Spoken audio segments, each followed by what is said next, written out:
नमस्कार साथियों, मैं सीमा यादव उम्मीद करती हूँ आप सभी अच्छे होंगे।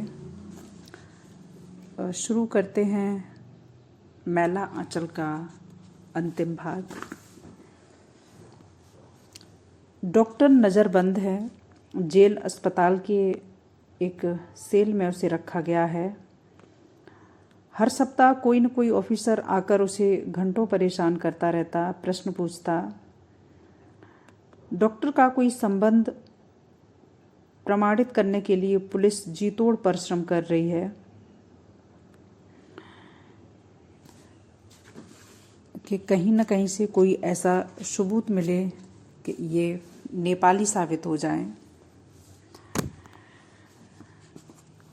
पुलिस, सीआईडी और मिलिट्री का स्पेशल जत्था उसे गिरफ्तार करने के लिए साल भर से जिले के कोने कोने में घूम रहा है। नए एसीपी साहब ने प्रतिज्ञा ली है कि जो चलचित्र को गिरफ्तार करेगा नहीं तो नौकरी छोड़ देगा। और डॉक्टर कहता है कि उसने चलचित्र का नाम भी नहीं सुना। कैसे विश्वास किया जाए? विराटनगर के बड़े हाकिम ने लिखा है, डॉक्टर नेपाल की प्रजा नहीं,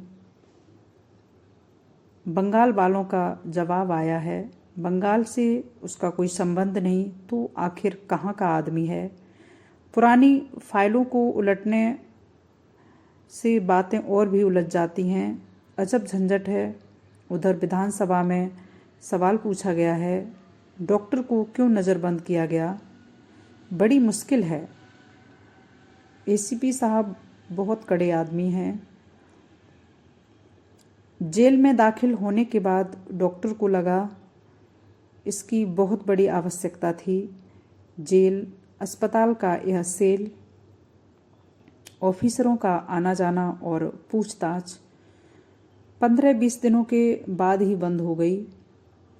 गांधी जी पटना की प्रार्थना सभा में रोज प्रवचन देते हैं। इन प्रवचनों पर बहस नहीं की जा सकती। किसी सेल में बैठकर इसका अध्ययन किया जा सकता है। अभी कल कुछ संप्रदायवादियों ने एक बड़े जलसे का उद्घाटन किया। मालूम होता है चालबाजी बहुत दूर तक चली गई है। महात्मा गांधी से भी काली टोपी स्वयंसेवक दल के लिए प्रशांत के शब्द वसूलना हंसी खेल की बात नहीं थी। मन में किसी ने कहा था उन्हें धोखा दिया गया है और तीसरे ही दिन बात स्पष्ट हो गई।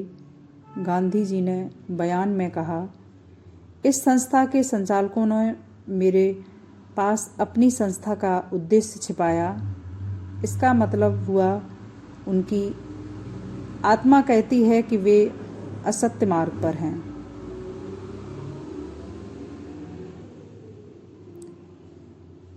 प्रशांत को मेरीगंज की याद आती है। कमला की बड़ी चिंता थी, मगर सुना है वह ठीक है। कमला की याद आते ही जेल की सारी कुरूपताएं सामने आकर खड़ी हो जाती हैं।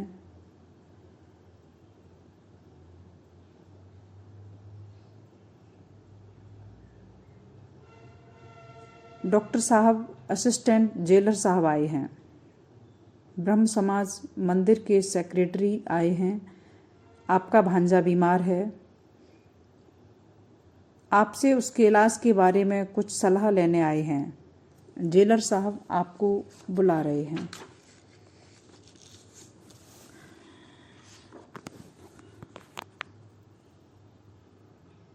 पूर्णिया जेल के सामने बड़ा पुराना वटवृक्ष है। उसके नीचे सूखी हुई पत्तियां हवा में इधर उधर उड़ रही हैं। बट के बाधाएं चबूतरों के पास एक युवती खड़ी है। साथ में है प्यारू। खाली देह पर एक पुराना गमछा रखे, सिर्फ जांघिया पहने डॉक्टर वार्ड से बाहर आते हैं। आप डॉक्टर साहब की वाइफ हैं? एक वार्ड आकर पूछता है। युवती ना में गर्दन हिलाती है। बॉर्डर साहिब प्यारू की ओर देखते हैं। प्यारू इस बॉर्डर का जानता है, बड़ा बेवकूफ़ है, हमेशा खराब खराब बात बोलता रहता है। डॉक्टर ममता को देखकर इस तरह मुस्कुराता है मानो कोई खोई हुई चीज़ मिली हो। हाथ में छोटा बैग लिए मानो लेबोरेटरी से छुट्टी पाकर लौट रहा है। प्यारू का चेहरा देखने के काबिल है। अंदर उसे जो खुशी उठ रही है वो आवेगों में बहा जा रहा है। तुम भी किसी जेल में थी क्या? डॉक्टर ममता से पूछता है। नहीं बाबा, ऐसी किस्मत मैं कहाँ लेके आई। झुको, बाबा विश्वनाथ का प्रसाद है। युवती रुमाल से सूखे बेलपत्र और फूल निकाल कर डॉक्टर प्रशांत के सिर से छुआती है। तब प्यारू, क्या हाल है ममता? प्यारू से बातचीत हुई या नहीं? सुबह से और क्या कर रही हूँ? ममता हंसते हुए कहती है। घोड़ा गाड़ी बुलाइए। प्यारू चांद। प्यारू हंसता लंगड़ाता कचहरी की ओर दौड़ता है। 3 बजे रात में पहुंची पूड़िया स्टेशन। ज्योति दी तो आजकल यहीं है ना? उनके डेरे पर गई। सुबह उठकर कलेक्टर साहब के बंगले पर गई। दस्ता ऑर्डर साथ में था तुम्हारी रिलीज का। ज्योति दी ने कहा कि यदि कलेक्टर साहब टूर पर निकल गए तो मुश्किल हो जाएगी, इसलिए रात को ही चली गई थी। ममता मुस्कुराती है। तुम मैरीगंज नहीं चलोगी?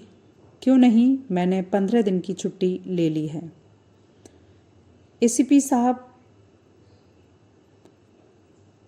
का चपरासी खत लेकर आया है। एसीपी साहब ने डॉक्टर को अपने बंगले पर निमंत्रित किया है।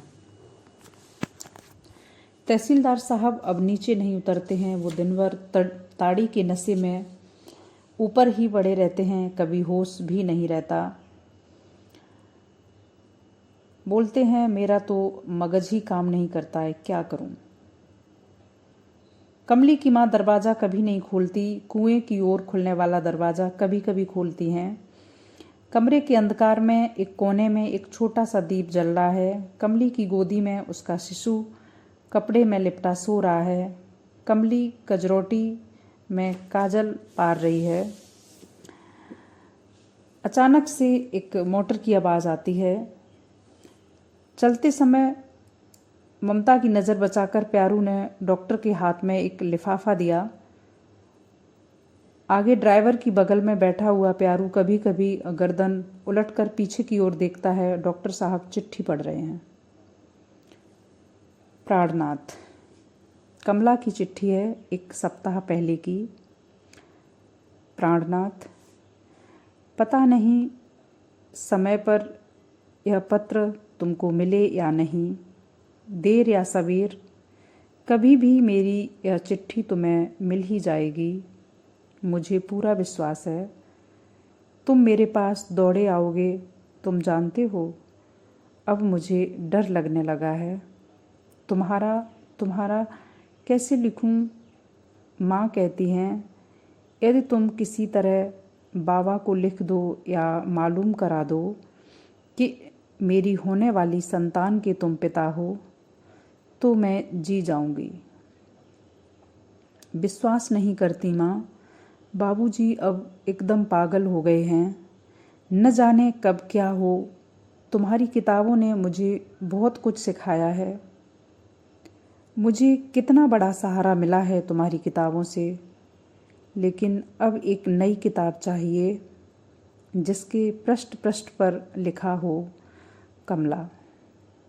विश्वास करो, डरो मत, जो होगा मंगलमय होगा। डॉक्टर एक ही सांस में इतना पड़ गया। इसके बाद उसने ममता की ओर निगाह डाली। रात भर की जगी हुई ममता गाड़ी के हिचकोलों पर मीठी झपकी ले रही थी। और कितनी दूर? ममता जागकर पूछती है। 1 घंटा और। डॉक्टर आगे पढ़ता है। बाबा तुम्हारे बच्चे को मार डालेंगे। नहीं नहीं, ममता एकदम पूछती है। क्या हुआ?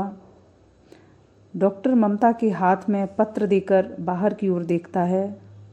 प्यारू गर्दन उलट उलट कर डॉक्टर साहब की ओर देखता है। ममता आंखें मलते हुए पत्र पढ़ती है। किसकी चिट्ठी है? कमला की। ममता पढ़ रही है। डॉक्टर ने एक बार ममता की ओर देखा। उसकी आंखें एकदम चमकने लगती हैं। पत्र शेष करके वो पूछती है, और कितनी दूर है? अभी 1 घंटा और। उसकी तो एक लंबी कहानी है। ब्रह्म समाज मंदिर ने उसे रखवा दिया था। न जाने कहाँ से उसके एक चाचा ऊपर हो गए। बहुत बखेड़ा हुआ जाति धर्म का।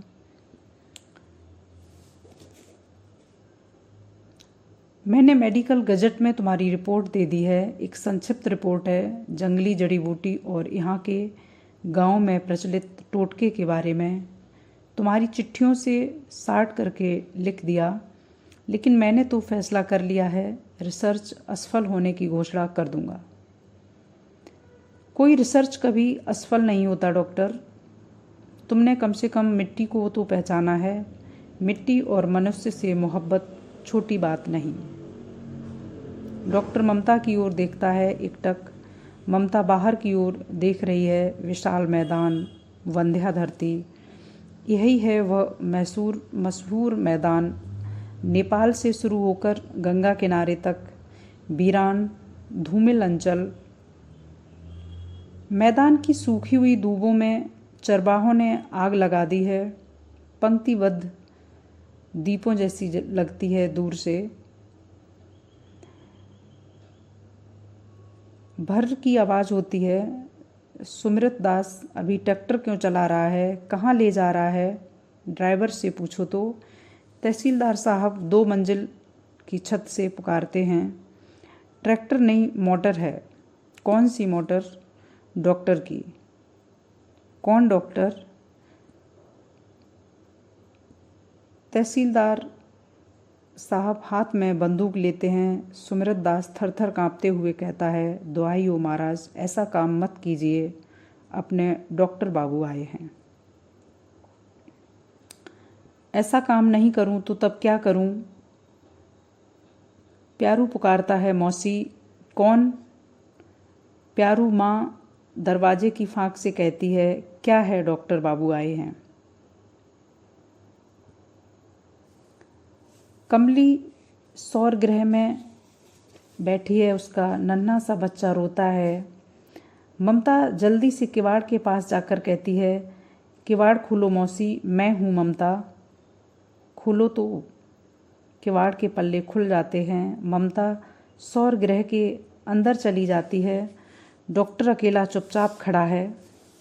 सीढ़ी पर खड़ाओं की आवाज़ होती है, भारी भरकम आवाज़। कोई जोर जोर से पैर पटक कर चल रहा है।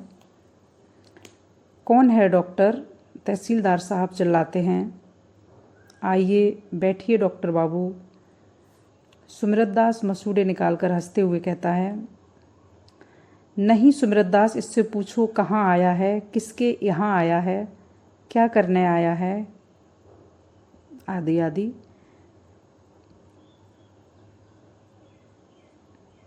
सौर गृह के दरवाजे की फाँक से कमली की माँ कहती है, कमली के बाबू कैसे हो तुम?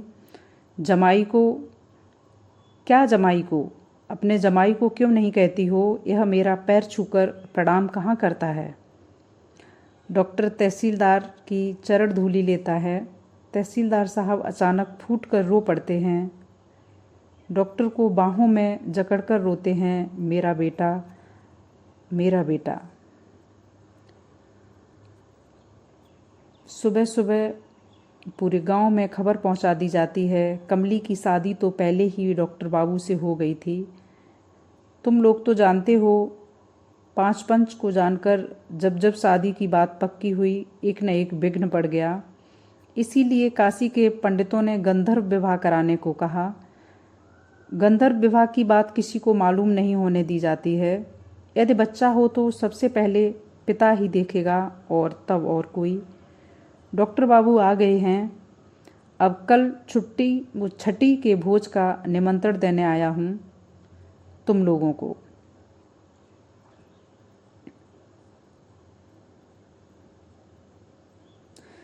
तहसीलदार साहब बहुत देर तक अपने कमरे में चुपचाप बैठकर कुछ सोचते हैं, फिर बाहर आकर कहते हैं, सुमृत दास, लोगों से कह दो हर एक परिवार को 5 बीघे की दर से ज़मीन लौटा दूंगा। शाम होते होते सारे कागज़ पत्र ठीक कर लेता हूँ और संथाल टोली में जाकर कहो वे लोग भी आकर रसीद ले जाएं। 1 पैसा सलामी या नजराना कुछ भी नहीं। अरे मैं क्यों दूंगा, दे रहा है नया मालिक। मालिक साहब का हुक्म है, सुनते हो नहीं? रो रहा है वह हुक्म दे रहा है, लौटा दो, दे दो। खिलावन को उसकी ज़मीन का सब धान दे दो। डॉक्टर प्रशांत और ममता की आंखें 4 होती हैं। मुंह क्या देखते हो, मुझे पागल समझते हो? ठीक है, पागल क्यों नहीं समझोगे। योगेश्वर कृष्ण ने अपनी सारी विद्या बुद्धि लगाकर कोशिश की, मगर दुर्योधन ने साफ कह दिया, सुई की नोक पर जितनी मिट्टी चढ़ती है उतनी भी नहीं दूंगा। जमीन धरती 1 इंच जमीन के लिए हाईकोर्ट तक मुकदमा लड़ते हैं लोग, और मैं 100 बीघे जमीन दे रहा हूँ। पागल तो तुम लोग हो। अरे यह जमीन तो उन्हीं किसानों की है, नीलाम की हुई, जब्त की हुई, उन्हें वापस दे रहा हूँ। मैं कहता हूँ ऐलान कर दो, मालिक का हुक्म है।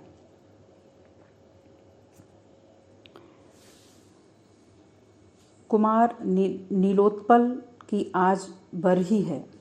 हाँ, ममता ने कमला के पुत्र को नाम दिया है कुमार नीलोत्पल। डॉक्टर ने आज पहली बार अपने पुत्र को गोद में लिया और देखता है दुबला पतला पीले रंग का रक्त मांस का पिंड। ममता कहती है, पटना ले चलो, 1 महीने में ही तुम्हारा बेटा लाल हो जाएगा। डॉक्टर ने सैकड़ों डिलीवरी केस किए, किंतु कुमार नीलोत्पल कमला का पीला चेहरा लाज से लाल हो गया। डॉक्टर की गोद में शिशु को देते वक्त उसकी बड़ी बड़ी आंखों की पलकें झुकी हुई थीं।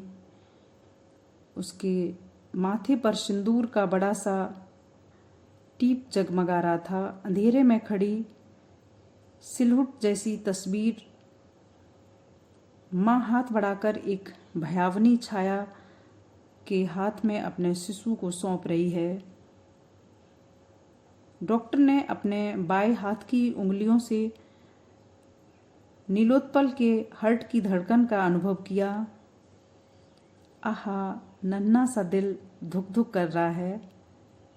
सौर ग्रह में 12 दिन के शिशु की लंबी उम्र, सुंदर स्वस्थ, विद्या बुद्धि और धन संपत्ति के लिए मंगल गीत गाए जा रहे हैं। डॉक्टर जगा हुआ है, उसका रिसर्च। ममता कहती है, असफल नहीं हुआ। मिट्टी और मनुष्य से इतनी गहरी मोहब्बत किसी लेबोरेटरी में नहीं बनती।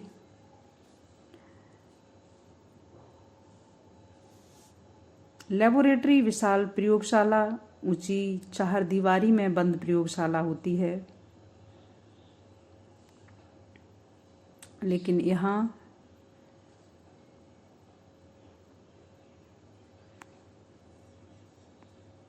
ममता गा रही है। सुबह हो रही है। बगल के कमरे में तहसीलदार साहब खर्राटे लेकर सो रहे हैं। डॉक्टर उठकर खिड़कियां खोल देता है। मटमैली अंधेरी में कोठी का बाग ठिठका हुआ किसी की प्रतीक्षा कर रहा है। गुलमोहर, अमलतास और योजनगंधा की नई कलियां मुस्कुराने को तैयार हैं। नान्तम न मध्यम न पुनस्तवादिम। प्रशांत, ममता मुस्कुराती हुई कमरे में प्रवेश करती है। सुबह को हौले हौले बहने वाली हवा जैसी स्ध स्नाता ममता के भीगे बिखरे केस गुच्छ को डॉक्टर छू लेता है। अरे, औरतों का भीगा केस नहीं छूना चाहिए, दोष होता है। पूछती हूँ चाय पियोगे? कुमार साहब का दूध गर्म हो रहा है, लगता है रात भर जगे रहे हो। मैं चाय लेके आती हूँ, ममता मुस्कुराते हुए कहती है। बेचारी ममता की जिंदगी का एकमात्र विलास चाय। शीला कहती थी एक बार, ममता दी चाय पीने का बहाना ढूंढती रहती हैं, दिन भर में 10-15 प्याली। चाय की प्याली प्रशांत के हाथ में देते हुए ममता पूछती है, पड़ गए महात्मा जी की आखिरी लालसा? मैं तो कहती हूँ यह वह महाप्रकाश है जिसकी रोशनी में दुनिया निर्भय हजारों वर्ष का सफ़र तय कर सकती है। ममता, मैं फिर काम शुरू करूँगा यहीं इसी गांव में। मैं प्यार की खेती करना चाहता हूँ। आंसू से भीगी हुई धरती पर प्यार के पौधे लहलाएंगे। मैं साधना करूँगा ग्रामवासिनी भारत माता के मैले आंचल तले। कम से कम एक ही गांव के कुछ प्राणियों के मुरझाए होठों पर मुस्कुराहट लौटा सकूं, उनके हृदय में आशा और विश्वास को प्रतिष्ठित कर सकूं। ममता हंसती है, मन करता है किसी को आंचल पसार कर आशीर्वाद दूं। कुछ कहना चाहूँगी कि मित्र हो तो हर किसी के पास ममता जैसा मित्र हो, जो हर सिचुएशन में अपने मित्र का साथ दे, न कि स्वार्थी। बेटा भी प्रशांत जैसा होना चाहिए, जो कभी किसी को किसी भी राह पर धोखा नहीं देता, बहुत मेहनती है।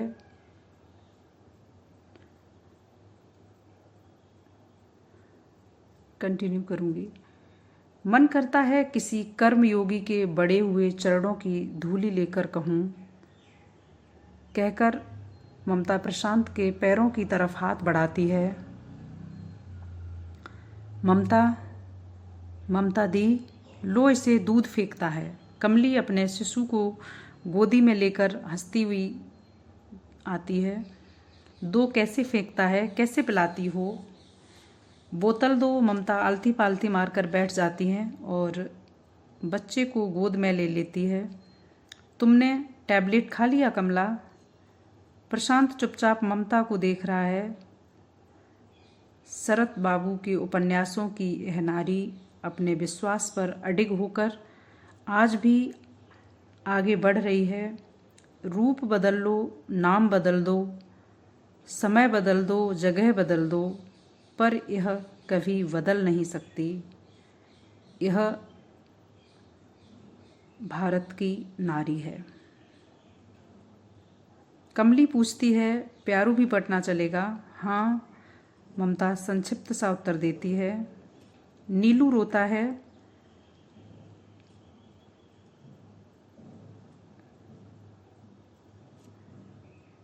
और ये इस उपन्यास का अंत है।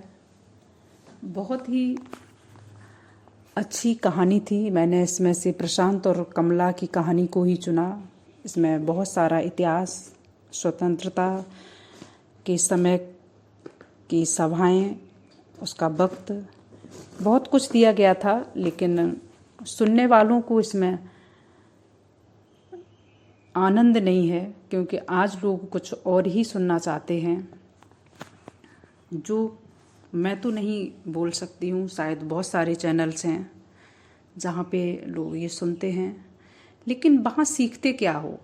कभी सोचा है? हर रोज़ एक कहानी सुनो, 2 घंटा 1 घंटा टाइम दिया, लेकिन कुछ ऐसा सुनो जिसे आप सोच सको कि ऐसा था, आगे क्या इसमें बदल सकता है। क्योंकि नेचर का काम हर दिन बदलना होता है। पौधा वृक्ष बनता है धीरे धीरे, वैसे ही हमारी सोच भी धीरे धीरे बड़ी होती है। इसके बाद हमारे बच्चे होते हैं, तो बच्चे भी पौधों से वृक्ष होते हैं, तो हम उसमें क्या और अच्छा जोड़ सकते हैं जो हम अपने में नहीं कर पाए। तो प्लीज़ सुनिए। कोशिश मेरी वही रहेगी कि मैं अच्छे करैक्टर लाऊं, चाहे वो उपन्यास से हों, इतिहास से हों, चाहे मैं कभी खुद लिखूं आगे। गलत तो कुछ समाज को नहीं दूंगी, जहाँ तक होगा अच्छा ही देने की एक छोटी सी कोशिश ज़रूर करूँगी। धन्यवाद।